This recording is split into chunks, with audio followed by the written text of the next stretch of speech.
보셨듯 여권이 추진하는 검찰개혁 방향에는 검찰 폐지의 위헌성도 지적되고 있고 여기에 검찰 보안수사권 폐지 부작용과 중대범죄수사청을 어느 부처 산하에 둘지 등 여러 쟁점들의 갑론을박이 벌어지고 있습니다.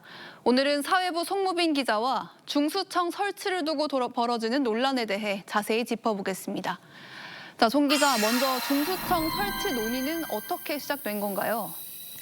네, 지난 2022년 4월 검찰 수사권을 완전히 박탈하는 검수완박 입법으로 여야가 충돌하자 박병석 당시 국회의장이 6대 중대범죄를 수사하는 중수청을 신설하자는 중재안을 처음 내놓으면서 논의가 시작됐습니다.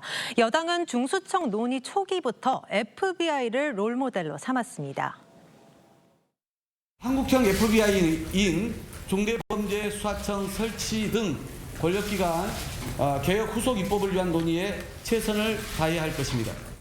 네, 지난 7월에도 김용민 민주당 의원이 중수청의 모델은 한국형 FBI라고 밝힌 바 있습니다.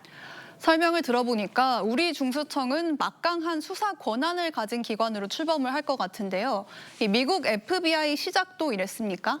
네, 1908년 시어도어 루즈벨트 당시 미국 대통령은 주를 넘나드는 범죄에 대처하기 위해 법무부 산하 조사국을 만들었는데 이후 이 조직이 1935년 FBI라는 명칭을 얻고 미국을 대표하는 범죄 수사기관이 됐습니다. 1930년대엔 보니 앤 클라이드, 머신건 켈리 등 경찰도 못 잡는 전국구 범죄자들을 검거한 게 FBI였죠. 이후 100년이 넘도록 FBI는 법무부 산하에서 법무장관의 지휘, 감독을 받아 수사를 해왔습니다. 우리 여권에서는 중수청을 행정안전부 산하에 두려고 하는데 미국 FBI는 법무부 산하에 있다는 게 큰 차이인 것 같은데요. 미국은 왜 법무부 안에다가 둔 겁니까? 네, 시작부터 FBI는 법무부 산하였는데 수사의 효율성을 고려했을 때 굳이 시스템을 흔들 이유가 없었습니다. FBI는 법무부 소속 연방 검사들과 유기적인 협업 체계를 갖췄는데요. 장관뿐 아니라 연방 검사도 법률 검토나 증거 확보 등 FBI의 수사 과정에 적극 개입합니다.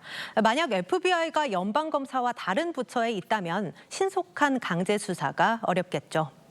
예컨대 2000년대 초 미국을 뒤흔든 엔론 사태 당시 FBI의 포렌식 회계사들이 연방 검사들과 협력해 조직적 금융 사기를 파헤치고 CEO인 제프리 스킬링을 비롯한 최고 경영진의 유죄 판결을 끌어낼 수 있었습니다. 지난해 에릭 애덤스 뉴욕시장의 뇌물수수 사건 때는 FBI가 기초 수사를 벌일 동안 연방 검사는 대배심을 통해 관계자를 조사해 애덤스 시장을 빠르게 기소했습니다. 그러면 우리 여권에서는 중수청이 행안부 산하여야 한다는 주장은 왜 하는 건가요? 네, 중수청을 행안부에 둬야 검찰 수사와 기소가 완전히 분리될 수 있다는 걸 이유로 꼽고 있습니다. 법무부에 두면 검찰 출신들과 인적 교류와 연계가 가능해져서 제대로 된 검찰 힘빼기가 될 수 없다는 논리입니다. 들어보시죠. 중수청을 만들어서 완전한 수사와 기소를 분리를 해야 됩니다. 하지만 행안부에 이미 경찰과 국가수사본부가 있는 상황에서 중수청까지 둘 경우 권한이 과도하게 집중될 수 있다는 우려가 나오고 있습니다. 오히려 또 다른 집중, 또 다른 권력화의 씨앗을 만드는 것이 아닌가라는 생각이 들어서 여당은 내일 고위당정협의회에서 중수청의 소재에 대한 최종 결론을 내릴 예정입니다. 검찰 힘빼기에 집중하기보다는 이 원래 목적대로 효율적이고 공정한 수사가 이뤄질 수 있도록 논의됐으면 좋겠네요. 송 기자, 잘 들었습니다.